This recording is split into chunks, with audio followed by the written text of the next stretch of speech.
Good morning friends, so welcome to the prelims booster session. आज का हमारा पहला टॉपिक है यूनिफॉर्म सिविल कोड। टॉपिक आपके गवर्नेंस और सोशल इश्यूज दोनों के लिए इंपॉर्टेंट है। लॉ कमीशन ऑफ इंडिया ने जनरल पब्लिक और रिकग्नाइज्ड रिलीजियस ऑर्गेनाइजेशन से व्यू मांगे हैं कि यूनिफॉर्म सिविल कोड के ऊपर जो है वो क्या उनके व्यूज़ हैं। 30 दिन के अंदर जो है व्यूज़ सबमिट करने के लिए कहा गया है। तो हम देखते हैं कि यूनिफॉर्म सिविल कोड है क्या। तो कंट्री में यूनिफॉर्म सिविल कोड कहता है कि एक ही लॉ होना चाहिए पूरी कंट्री के लिए, रिलीजियस चाहे कोई भी रिलीजियस कम्युनिटी हो उनके पर्सनल मैटर्स के लिए, ठीक है। जैसे कि मैरिज, डिवोर्स, इनहेरिटेंस, अडॉप्शन, इस सब से रिलेटेड एक ही लॉ होना चाहिए। पर्सनल लॉज जो हैं वो एग्जिस्ट नहीं करने चाहिए इन पर्टिकुलर जो है सेक्शंस के लिए, ठीक है। तो आर्टिकल 44 में हमारे जो है ये डायरेक्टिव प्रिंसिपल है, स्टेट को दिया गया है कि स्टेट जो है वो एंडेवर करेगी कि पर्सनल जो यूनिफॉर्म सिविल कोड है वो कंट्री में लाया जा सके। तो क्योंकि directive principles of state policy justiciable नहीं होते हैं कोर्ट में, इसीलिए जो है उनको लॉ बनाकर ही लाना पड़ता है, ठीक है। अब अगर हम देखें तो कुछ लोगों का ऐसा कहना है कि आर्टिकल 43 जो है वो ये कहता है state shall endeavour by suitable legislation. मतलब बाकी तो जो आपके डायरेक्टिव प्रिंसिपल्स हैं उनमें कहा जा रहा है कि स्टेट को कि आप लॉ लेकर आओ, लेकिन जो आर्टिकल 44 है उसमें ऐसा लेजिस्लेशन लाने की बात नहीं की जा रही है जो कि आपका यूनिफॉर्म सिविल कोड है। तो इसीलिए जो है कहा गया है कि जो ड्यूटी है स्टेट की बाकी डायरेक्टिव प्रिंसिपल्स में एज़ कम्पेयर टू आर्टिकल 44 वो थोड़ी ज़्यादा है। अब फंडामेंटल राइट्स और डायरेक्टिव प्रिंसिपल्स के बीच में जो एक कन्फ्लिक्ट रहता है, अगर तो आपको पता ही है मिनर्वा मिल्स केस में सुप्रीम कोर्ट ने कहा था कि बैलेंस बना के रखना है दोनों में, है ना। आर्टिकल 31C जो है हमारे कॉन्स्टिट्यूशन में कह रहा है कि अगर कोई लॉ बनाया जा रहा है डायरेक्टिव प्रिंसिपल को इन्फोर्स करने के लिए, चाहे वो आर्टिकल 14 और 19 को वॉलेट करता हो, फिर भी उसको किया जा सकता है। अब इंडिया जो है मोस्ट ऑफ द जो आपके सिविल मैटर्स होते हैं उनमें यूनिफॉर्म कोड ऑलरेडी फॉलो कर रहा है ना। जैसे Indian contract act, civil procedure code, sales of good act, transfer of property act. लेकिन पर्सनल लॉज जो हैं वो अभी भी वैलिड हैं, और पर्सनल लॉज जो हैं वो कंकरेंट लिस्ट में आते हैं। मतलब पार्लियामेंट और स्टेट दोनों अपने हिसाब से लॉ बना सकते हैं इसके ऊपर। लॉ कमीशन ने अभी लास्ट ईयर ही कंक्लूड किया था कि यूनिफॉर्म सिविल कोड जो है वो फिजिबल और डिज़ायरेबल नहीं है, लेकिन एकदम से जो है अब लॉ कमीशन ने फिर भी लोगों से व्यूज़ मांगे हैं। तो इससे ये पता लग रहा है कि गवर्नमेंट शायद आने वाले टाइम में यूनिफॉर्म सिविल कोड लाना चाहती है। अब क्या पर्सनल लॉज जो हैं वो हमारी कोई ऐसा कॉमन पर्सनल लॉ है जो हमारे रिलीजियस कम्युनिटीज़ में कंट्री में जो है उनके मेंबर्स को गवर्न कर रहा हो? अगर हम देखें तो जो पर्सनल लॉज हैं वो भी वेरी करते हैं। मतलब ऐसा नहीं है कि मुस्लिम पर्सनल लॉ अगर पूरे कंट्री में सेम ही वैलिड है। अगर हम जम्मू कश्मीर को देखें तो 5 अगस्त 2019 से पहले लोकल हिंदू लॉ जो था वहाँ का वो सेंट्रल लॉ से डिफरेंट था, ठीक है। शरीयत एक्ट जो है 1937 का, उसको भी जो है JNK में कुछ ही साल पहले जो है वो एक्सटेंड किया गया था। और मुस्लिम्स ऑफ कश्मीर का जो कस्टमरी लॉ है वो डिफरेंट है as compare to Muslim personal law जो रेस्ट ऑफ द कंट्री में लगता है। इवन अगर हम देखें तो जम्मू कश्मीर में रजिस्ट्रेशन ऑफ मैरिज जो है मुस्लिम्स के लिए वो कंपलसरी है, लेकिन कई स्टेट्स हैं इंडिया की वहाँ पर ये कंपलसरी नहीं है ना। सो हमारे ट्राइबल लॉज भी जो हैं उन ट्राइब्स जो हैं उनके भी जो है कस्टमरी लॉज अपने अलग हैं। तो इससे रिलेटेड भी अगर यूनिफॉर्म सिविल कोड आता है तो दिक्कत शुरू हो सकती है। तो गवर्नमेंट को, ऑफ कोर्स गवर्नमेंट क्या कहेगी कि शेड्यूल 5, शेड्यूल 6 में जो आपके जो ट्राइब्स मेंशन हैं या फिर ट्राइबल जो आपके एरियाज़ हैं वहाँ पर इस यूनिफॉर्म सिविल कोड को सूटेबली जो है वो चेंज करके एप्लीकेबल किया जा सकता है। लेकिन ऑफ कोर्स अगर हम देखें यूनिफॉर्म सिविल कोड वो फंडामेंटल राइट से कैसे जो है एक तरह से रिलेट किए जा सकते हैं। तो आर्टिकल 26B जो है हमारा वो कहता है कि हर रिलीजियस डिनोमिनेशन को ये राइट है कि वो अपने अफेयर्स को मैटर ऑफ रिलीजन में मैनेज कर सकता है। और आर्टिकल 29 जो है वो डिस्टिंक्टिव कल्चर को भी कंजर्व करने के राइट देता है। लेकिन आपको पता है कि फंडामेंटल राइट्स के ऊपर कुछ जो है वो एक्सेप्शंस होती हैं, जैसे कि पब्लिक ऑर्डर, हेल्थ, मोरालिटी, इन सब की जो है एक तरह से एक्सेप्शन लगाई जाती है फंडामेंटल राइट्स पर अगर हम देखें तो आर्टिकल 25 में जो है ये एक्सेप्शंस लगेंगे क्योंकि वो इंडिविजुअल फ्रीडम ऑफ रिलीजन की बात कर रहा है। लेकिन आर्टिकल 26 तो जो है वो ग्रुप के फ्रीडम ऑफ इंडिविजुअल ग्रुप की जो है वो फ्रीडम ऑफ रिलीजन की बात कर रहा है। तो उनके ऊपर जो है ये जो एक्सेप्शंस जो है वो नहीं लागू होती हैं। इवन अगर हम देखें तो जब इस पर डिस्कशन हो रही थी तो 5-4 की मेजॉरिटी में जो है सरदार वल्लभ भाई पटेल द्वारा जो हेडेड एक सब कमेटी जो फंडामेंटल राइट्स पर थी, उन्होंने भी जो है कहा था कि यूनिफॉर्म सिविल कोड जो है वो लेस इंपॉर्टेंट रहेगा than compare to freedom of religion. अब हम देखते हैं कि लॉ कमीशन क्या है। लॉ कमीशन एक नॉन स्टेचुटरी बॉडी है, ministry of law and justice के अंदर काम करती है। पहला लॉ कमीशन जो है वो ब्रिटिश राज के टाइम पर आया था 1834 में, चार्टर एक्ट ऑफ 1833 के अंडर, और लॉर्ड मैकले जो है वो इसके चेयरपर्सन थे। तो ऑफ कोर्स आपको पता है लॉ कमीशन जो है वो रिसर्च करता है लॉ की फील्ड में और रिकमेंडेशंस देता है। ऑफ कोर्स ये रिकमेंडेशंस बाइंडिंग तो नहीं होती हैं गवर्नमेंट के ऊपर, और इसके अंदर जो है वो लीगल एक्सपर्ट्स भी शामिल होते हैं और एक रिटायर्ड जज इसको हेड कर रहे होते हैं। नेक्स्ट हम टॉपिक देखते हैं हिरोशिमा प्रोसेस। ये टॉपिक आपके साइंस एंड टेक से इंपॉर्टेंट है। तो हिरोशिमा प्रोसेस आपका क्या था कि G7 कंट्रीज़ जब मिली थी अभी हिरोशिमा में जापान में, तो उन्होंने एक जो है वो रेगुलेशन ऑफ AI के ऊपर बात की है, ठीक है। तो आर्टिफिशियल इंटेलिजेंस हमको पहले देखना है कि क्या होती है। तो आर्टिफिशियल इंटेलिजेंस का मतलब क्या हुआ कि एक कंप्यूटर की एबिलिटी या एक रोबोट जो कि कंप्यूटर द्वारा कंट्रोल्ड है, उसकी ये एबिलिटी कि वो ऐसे टास्क कर सके जो जनरली ह्यूमंस करते हैं। तो बहुत ही लार्ज डेटाबेस पे उसको ट्रेन किया जाता है और इंटेलेक्चुअल प्रोसेसेस उसको जो है वो दिए जाते हैं कि वो एज अ ह्यूमन जो है वो काम कर सके। अब हिरोशिमा AI प्रोसेस क्या है, वो कह रहा है कि कॉमन रूल्स बनाने चाहिए आर्टिफिशियल इंटेलिजेंस को गवर्न करने के लिए, और उसी के लिए ही हिरोशिमा AI प्रोसेस जो है वो लाया गया है। अब इसमें जो है प्लान ये है कि कैसे फॉल्स इन्फॉर्मेशन को हम टैकल करेंगे और कॉमन रूल्स जो है वो ट्रस्टवर्दी AI बनाने के लिए हम कैसे जो है वो काम कर सकेंगे। ऑफ कोर्स ये हिरोशिमा प्रोसेस जो है ये OECD और global partnership on artificial intelligence के साथ मिलकर काम करने वाला है। अब अगर देखें तो इसका क्या आउटकम रहेगा, या तो सारी कंट्रीज़ जो हैं डाइवर्जेंट रेगुलेशन बनाकर भी लेकिन शेयर्ड नॉर्म्स जो हैं वो आपके रखेंगी, मतलब कि चाहे अलग अलग लॉ बनाएंगी कंट्रीज़ AI के को रेगुलेट करने के लिए, बट कुछ ऐसे जो है बेसिक टेनेट्स होंगे जो कंट्रीज़ अपना फॉलो करेंगी ज़रूर, ठीक है। लेकिन या ये हो सकता है कि सब अपने अपने अपने हिसाब से लॉज बनाएं और डाइवर्जेंट व्यूज़ हों उन लॉज में, या फिर एक मिक्स्ड आउटकम भी हमको देखने को मिल सकता है इस हिरोशिमा प्रोसेस का। तो अब हम देखते हैं ग्लोबल पार्टनरशिप और AI क्या है। मल्टी स्टेक होल्डर इनिशिएटिव है। इसमें जो है कटिंग एज रिसर्च और applied activities on AI related priorities के ऊपर जो है वो काम किया जाएगा। 2020 में इसको लॉन्च किया गया था 15 मेंबर्स के साथ मिलकर। इंडिया भी इसका मेंबर है और इसका सेक्रेटरीट OECD में ही लोकेटेड है। नेक्स्ट हम टॉपिक देखते हैं डिज़ास्टर मैनेजमेंट प्लान। गवर्नेंस के लिए इंपॉर्टेंट है और आपके सिक्योरिटी, क्योंकि हम डिज़ास्टर मैनेजमेंट को सिक्योरिटी में कवर करते हैं तो उसके लिए भी इम्पॉर्टेंट है। तो यूनियन होम मिनिस्टर जो हैं वो अभी मीटिंग दे रहे थे कि कैसे डिज़ास्टर रिस्क रिडक्शन को जो है वो स्ट्रेंथन किया जा सकता है। तो उन्होंने कहा है कि खासकर वो स्टेट्स जहाँ पर न्यूक्लियर इंस्टॉलेशंस आ रहे हैं उनको डिज़ास्टर मैनेजमेंट प्लान बनाना बहुत ज़रूरी है। तो पहले तो हम देखते हैं NDMA क्या है। तो NDMA एक एपेक्स बॉडी है नेशनल लेवल पर, प्राइम मिनिस्टर इसको हेड करते हैं। डिज़ास्टर मैनेजमेंट एक्ट के अंदर इसको बनाया गया है रादर, और ये पॉलिसीज़ प्लान्स गाइडलाइंस बनाती है डिज़ास्टर मैनेजमेंट से रिलेटेड। और इंडिया जो है इसी NDMA के थ्रू ही जो है प्रिवेंशन, मिटिगेशन, प्रिपेयर्डनेस और रिस्पॉन्स का जो है वो काम करता है। अब अगर हम देखें तो national disaster management plan 2016 already जो है वो इंडिया को डिज़ास्टर रेजिलिएंट बनाने के लिए हम लॉन्च कर चुके हैं, और इसमें लॉस ऑफ लाइफ और जो है असेट्स को रिड्यूस कैसे करें इसके लिए जो है ये प्लान बनाया गया है। सेंदाई फ्रेमवर्क के ऊपर बेस्ड है, और इसमें जैसे कि आपका डिज़ास्टर रिस्क को समझना, डिज़ास्टर रिस्क गवर्नेंस को इम्प्रूव करना, इन्वेस्ट करना डिज़ास्टर रिडक्शन में, डिज़ास्टर प्रिपेयर्डनेस करना, ये सब जो है वो आपका इन्यूमरेटेड है।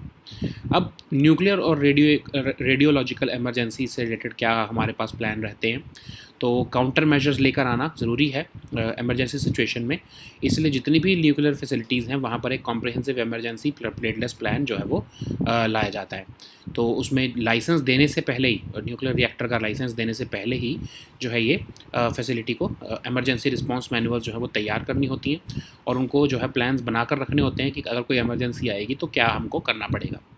कि हर इमरजेंसी को भी क्लासीफाई किया होता है और जो है प्रोटेक्टिव एक्शंस उसके लिए बताए गए होते हैं, और जो है एक असेसमेंट भी करनी होती है कि कितने जो है रेडियो एक्टिविटी रिलीज़ हुई है, उसी के बेसिस पर जो है वो प्लान का जो है मॉड्यूल तैयार किया जाता है या उससे रिलेटेड जो है वो एक्शन लिया जाता है। नेक्स्ट हम टॉपिक देखते हैं gravitational lensing, science and tech के लिए इंपॉर्टेंट है। एस्ट्रोनॉमर्स ने रिसेंटली 4 इमेजेस जो है वो कैप्चर की हैं, जिसमें कि एक सुपरनोवा इवेंट हो रही है, और वो सुपरनोवा इवेंट जो है वो ग्रेविटेशनली लेंस्ड है, क्योंकि एक सुपर जो नोवा है उसको ग्रेविटेशनल जो है लेंसिंग से जो है वो एक तरह से मैग्नीफाई किया गया है। ठीक है, क्यों होता है ऐसा, ये प्रोसेस देख लेते हैं। तो ग्रेविटेशनल लेंसिंग का मतलब क्या होता है कि एक मैसिव सेलेस्टियल बॉडी जैसे कि एक गैलेक्सी क्लस्टर, वो इतनी ज़्यादा कर्व हो जाता है स्पेस टाइम में, जिससे क्या होता है कि जो पाथ ऑफ लाइट है वो भी बेंट होने लगता है। ऐसा बेंट होता है वो कि जैसा लगता है कि जैसे लेंस बन गया है उसका। ठीक है, जब कोई लेंस बन जाता है तो वो जो लाइट जो कर्व हुई है उसकी वजह से जो है वो मैग्नीफिकेशन हो जाती है उस पर्टिकुलर ऑब्जेक्ट की, जैसे कि गैलेक्सी क्लस्टर की। तो इसका कॉन्सिक्वेंस यही होता है मैग्नीफिकेशन, और उसकी वजह से हमको जो ऑब्जेक्ट्स हैं जो अदरवाइज़ बहुत दूर हैं वो हमें उस लेंसिंग की वजह से जो है बहुत जो है वो क्लोजली दिखने लगते हैं। ठीक है, तो सबसे पहली बार एल्बर्ट आइंस्टाइन ने इसको प्रेडिक्ट किया था कि ऐसा ग्रेविटेशनल लेंसिंग होता है, और जो मैसिव ऑब्जेक्ट्स हैं वो स्पेस टाइम में कर्व होते हैं, और इसकी वजह से ये ग्रेविटेशनल लेंसिंग का फिनोमेना देखने को मिलता है। बहुत ही बड़ी जो सेलेस्टियल बॉडीज़ हैं जैसे कि गैलेक्सी क्लस्टर्स, उनकी वजह से जो है जनरली ये कर्विंग देखने को मिलती है। नेक्स्ट हम टॉपिक देखते हैं अंजदीप शैलो वाटरक्राफ्ट। ये टॉपिक आपके सिक्योरिटी के लिए इंपॉर्टेंट है। तो 3rd of 8 ships of anti submarine warfare shallow watercraft project, जो कि कोलकाता बेस्ड GRSE का प्रोजेक्ट है, वो रिसेंटली लॉन्च की गई है इंडियन नेवी के लिए। एक एंटी सबमरीन वॉरफेयर के लिए वाटर क्राफ्ट वेसल है, और 3rd of 8 शिप्स है, जो कि garden reach ship builders engineers Kolkata को जो है अप्रैल 2019 में डिफेंस मिनिस्ट्री ने दिया था। अब ये अंजदीप क्या है, एक आइलैंड है जो कि कारवार पोर्ट जो है कर्नाटका वहाँ से के पास लोकेटेड है, और एंटी सबमरीन ऑपरेशंस करने के लिए ये शिप या वेसल बनाया गया है। इसके फीचर्स देखें अगर हम, तो 900 टन का है, 77 मीटर लॉन्ग वेसल है, वाटर जेट प्रोपल्शन, इसमें जो है 57 मेंबर क्रू होता है, 7 ऑफिसर्स होते हैं, 50 सेलर्स होते हैं, और इसमें एक फायर जो है कंट्रोल सिस्टम भी लगाया गया है। नेक्स्ट हम टॉपिक देखते हैं प्रधानमंत्री मातृ वंदना योजना। ये आपके सोशल इश्यूज़ के लिए इंपॉर्टेंट है। तो recently prime minister of India ने जो है वो इनिशिएटिव जो है लिया गया है दौसा डिस्ट्रिक्ट ऑफ राजस्थान में, प्रधानमंत्री मातृ वंदना योजना को गोद भराई की तरह जो है वो सेलिब्रेट किया गया है, उसको उन्होंने लॉन्च किया है। तो ये प्रधानमंत्री मातृ Vandana Yojana centrally sponsored DBT scheme है, 2017 में लॉन्च किया गया था इसको, ताकि जो है प्रेगनेंसी के टाइम पर जो है या चाइल्ड बर्थ के टाइम पर जो है फीमेल्स की वेज लॉस हो रही है उसको कंपनसेट करने के लिए पार्शली खासकर जो सोशली और economically disadvantage sections of society हैं उनको मैटरनिटी बेनिफिट्स दिए जाते हैं इसके अंदर। 2 चिल्ड्रन अगर जो है सेकंड चाइल्ड अगर गर्ल है तब ये जो है बेनिफिट मिलते हैं। मॉनेटरी बेनिफिट मिलता है 5,000 रुपये का एक्सपेक्टिंग मदर्स को 3 इंस्टॉलमेंट्स में, और 1,000 रुपये एक्स्ट्रा मिलते हैं जननी सुरक्षा योजना के लिए आफ्टर इंस्टीट्यूशनल डिलीवरी। तो एक तरह से 6,000 रुपये के टोटल ये बेनिफिट्स दिए जाते हैं। ठीक है, नेक्स्ट हम टॉपिक देखते हैं कन्या शिक्षा प्रवेश उत्सव। ये टॉपिक आपके सोशल इश्यूज़ के लिए इंपॉर्टेंट है, गवर्नेंस के लिए भी इंपॉर्टेंट है। रिसेंटली जो है ministry of women and child development के जो ऑफिशियल्स हैं वो 1 लाख गर्ल्स को जो है वो मेन स्ट्रीम एजुकेशन सिस्टम में वापस ले आए हैं अंडर कन्या शिक्षा प्रवेश उत्सव, जिसको ministry of women and child development ने मिनिस्ट्री ऑफ एजुकेशन और यूनिसेफ के साथ मिलकर जो है लॉन्च किया था। तो इसका ऑब्जेक्टिव ये था कि 11 से 14 साल के बीच की जो गर्ल्स हैं उनको वापस लेके आना स्कूल में, और एग्जिस्टिंग स्कीम्स और प्रोग्राम्स जैसे कि schemes for adolescent girls, Beti Bachao Beti Padhao, national education policy के अंदर जो है आउट ऑफ स्कूल गर्ल्स को जो है वो इकट्ठे करके कन्या शिक्षा प्रवेश उत्सव के अंदर वापस लाए जाने का ये प्रोग्राम है। गवर्नमेंट ने ये भी डिसाइड किया है, या ministry of women and child development ने ये भी डिसाइड किया है कि जो 3 प्रोग्राम्स हैं, आंगनबाड़ी सर्विसेज, पोषण अभियान, स्कीम फॉर एडोलेसेंट गर्ल्स, इनको भी जो है वो क्लब कर दिया जाएगा क्योंकि इनके न्यूट्रिशनल टारगेट्स मोस्टली सेम हैं। नेक्स्ट हम टॉपिक देखते हैं संकल्प प्रोग्राम। गवर्नेंस के लिए टॉपिक इंपॉर्टेंट है। Ministry of skill development and entrepreneurship ने 98 ट्रेनर्स को संकल्प प्रोग्राम के अंदर जो है वो सर्टिफाई किया है। तो संकल्प प्रोग्राम है skills acquisition and knowledge awareness for livelihood promotion programme, जिसको 2018 में लॉन्च किया गया था ministry of skill development and entrepreneurship द्वारा। World bank loan assisted project है जिसको नेशनल स्किल डेवलपमेंट मिशन के साथ अलाइन किया हुआ है। ये जो है लोगों के हमारे कंट्री में रादर ओवरऑल स्किलिंग इकोसिस्टम को जो है ट्रांसफॉर्म करने के लिए जो है ये प्रोजेक्ट लाया गया है, और बेस्ट प्रैक्टिसेस लोकल लेवल पर कैसे जो है वो इनकरेज की जा सके, कैसे जो है स्किलिंग की जा सके फीमेल ट्रेनीज़ की और अदर डिसएडवांटेज ग्रुप्स की, उसके लिए प्रोजेक्ट लाया गया है. So now let us see all these topics in English.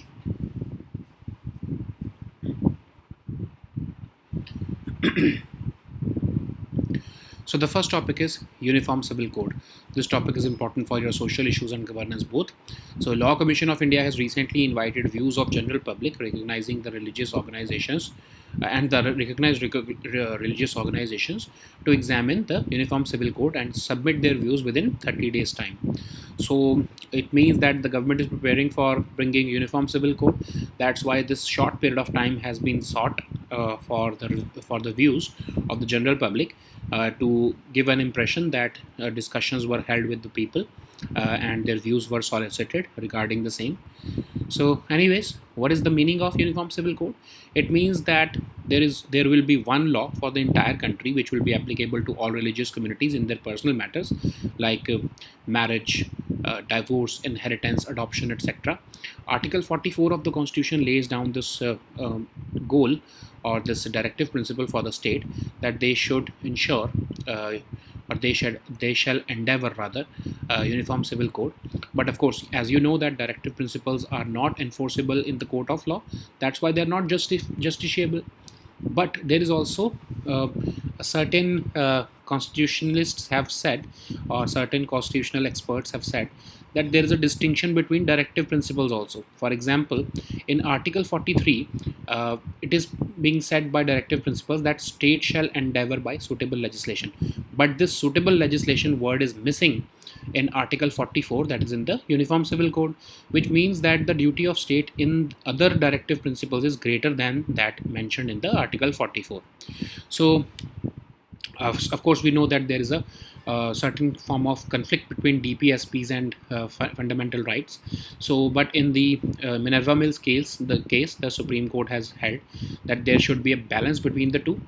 And Article 31C also says that if a law is being made to implement any of the directive principle, it cannot be challenged in the court of law even if it is violating the fundamental rights under Article 14 and 19. So, does India have a uniform code in civil matters? Of course, in most of the matters like the Indian Contract Act, Civil Procedure Code, Sales of Goods Act, etc., we have this uniform code in most of the matters. But personal laws, they vary across the country because they are mentioned in the concurrent list. So several states have their own laws, and the Law Ministry has also, a Law Commission has also concluded last year that Uniform Civil Code is neither feasible nor desirable.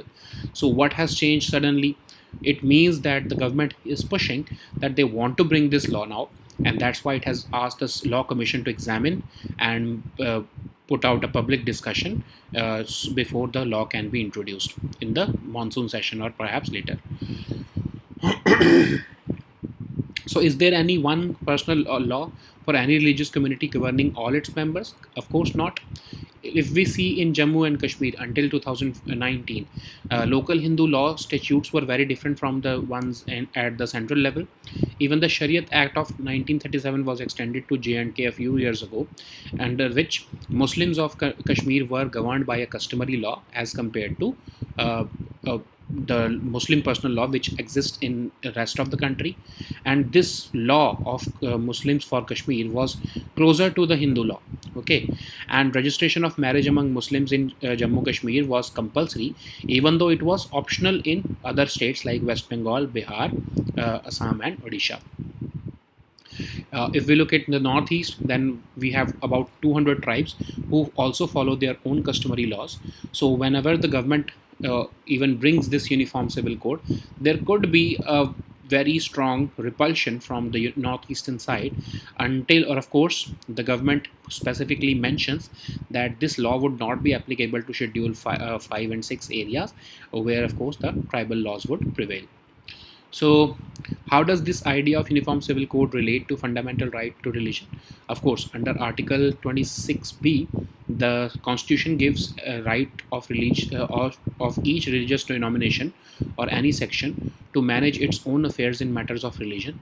And Article 29 also defines the right to conserve distinctive culture.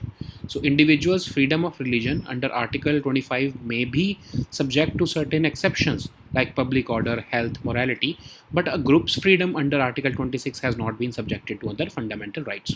So even if we look at the constitutional debates, then by a 5-4 majority, a subcommittee headed by Sardar Vallabhbhai Patel said that uniform civil code is less important than freedom of religion. So, what is this Law Commission? It's a non-statutory body, and it functions under the Ministry of Law and Justice as an advisory body. First such commission was established during British Raj in 1834 by the Charter Act of 1833, and it was chaired by Lord Macaulay. And in 1955, first independent law commission was created to carry out research in the field of this field of law and make recommendations regarding the same. And the recommendations of this commission are not binding on the government, and it consists of legal experts, and it is headed by a retired judge also. So the next topic is Hiroshima process. This topic is important for your science and tech section. So Hiroshima process is basically related to AI, and it was launched during the G7 summit in Japan, whereby Japan initiated this process. So, anyways, before understanding, we have to see what is artificial intelligence. It is the ability of a computer or a robot controlled by a computer to do tasks which are generally done by humans. And the systems are developed in such a way that the systems develop intellectual processes which are generally similar to humans. They are trained using large data sets so that they can identify patterns, make predictions, and recommend actions. Okay, just like a human would do. So, what is Hiroshima AI process? So, it is basically giving a set of common rules for governing artificial intelligence across the world with this Hiroshima AI process. There is also a plan to continue discussions on how to protect copyright and tackle false information. And the aim of establishing common rules on promoting trustworthy AI is that, of course, currently there is no single rule or single tenets which are followed by the countries to regulate this AI.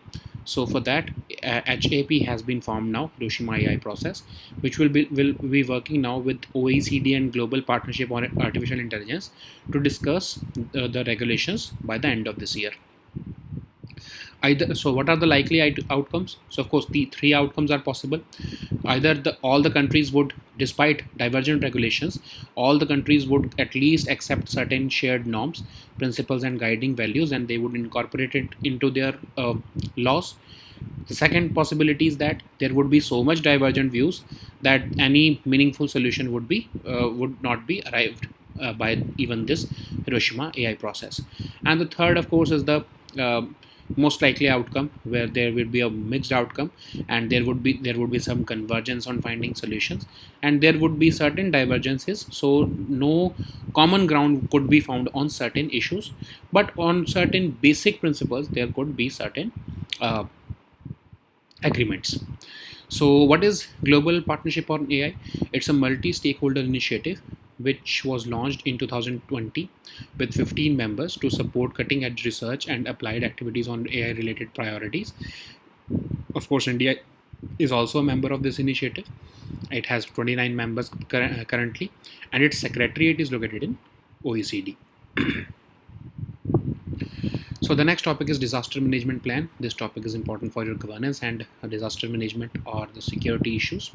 So Union Home Minister has recently chaired a meeting to further strengthen the disaster risk reduction system, and he has specifically asked states which are going to have 7 new nuclear installations to prepare a disaster management plan in conjunction with the NDMA.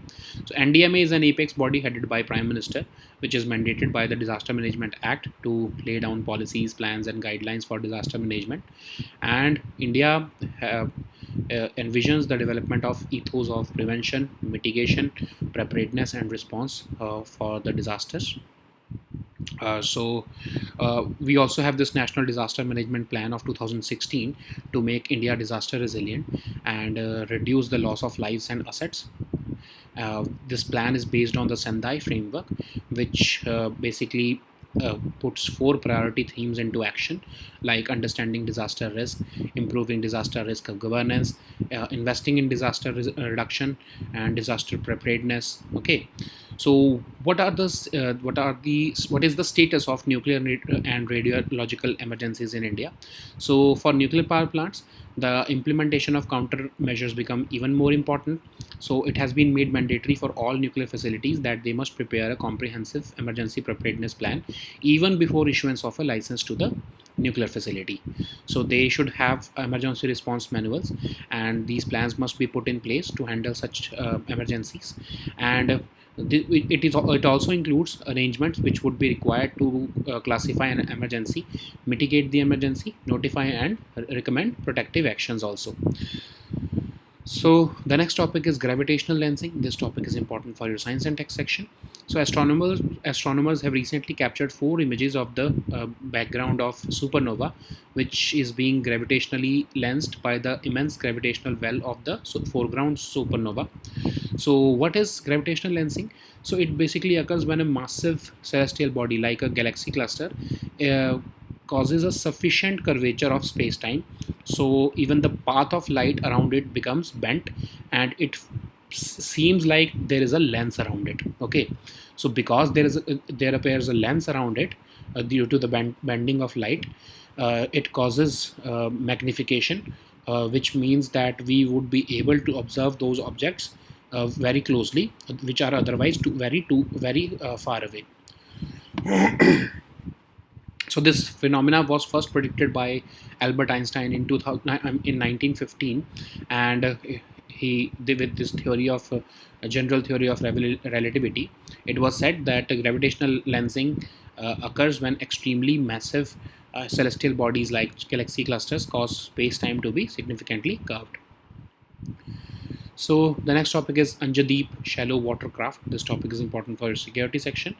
Anjadeep, that is the third of 8 ships of anti-submarine warfare shallow watercraft project of the GRSC, Kolkata-based GRSC, has been recently launched for the Indian Navy.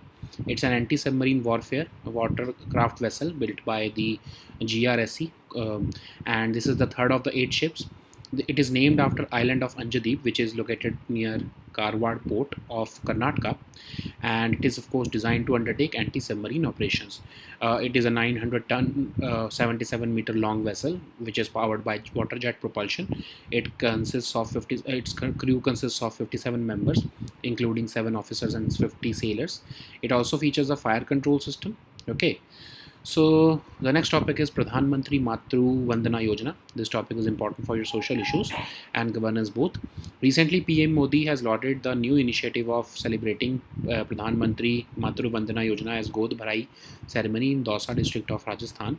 So Pradhan Mantri Matru Vandana Yojana is a centrally sponsored direct benefit scheme which was launched in 2017 to provide partial compensation for the wage loss in terms of cash incentive for women. So, of course, the aim is to improve health seeking behavior amongst pregnant women and lactating mothers. So, it gives maternity benefits to women belonging to socially and economically disadvantaged sections of society. So, this maternity benefit is provided to women for the first 2 living children, provided that the second one, of course, is a girl. And under the scheme, monetary benefit of 5,000 is given in 3 equal installments. And after institutional delivery, 1,000 rupees extra is given to the under the Janani Suraksha Yojana. So basically, 6,000 rupees are given under the scheme. So the next topic is Kanya Shiksha Pravesh Utsav. This topic is important for your social issues and governance both. Recently, officials of the Union Women and Child Development Ministry have brought back 1 lakh girls into the mainstream education system under the Kanya Shiksha Pravesh Utsav. This initiative was launched by Ministry of Women and Child Development in partnership with Ministry of Education and UNICEF, and the aim is to ensure that girls between the age of 11 to 14 years of age are retained in the school. And this program was built on the existing schemes and programs like Beti Bachao Beti Padhao scheme for adolescent girls, national education policy, etc. And the government is even planning, rather the ministry is planning to decide to club together 3 different programs like Anganwadi services, Poshan Abhiyan, and scheme for adolescent girls, because they have same nutritional targets. So the next topic is Sankalp program. This topic is important for your governance and economy section both. Ministry of Skill Development and Entrepreneurship have recently certified uh, 98 trainers under the Sankalp program. Sankalp means skills acquisition and knowledge awareness for livelihood promotion, which was launched in 2018. It's a World Bank assisted program which is aligned with the National Skill Development Mission, and the focus is on transforming the overall skilling ecosystem in the country. It also encourages best practices at the local level and completion of skills training for female trainees and other disadvantaged groups. Okay, so these were our topics for today. We'll meet next time with new topics. Until then, goodbye and take care.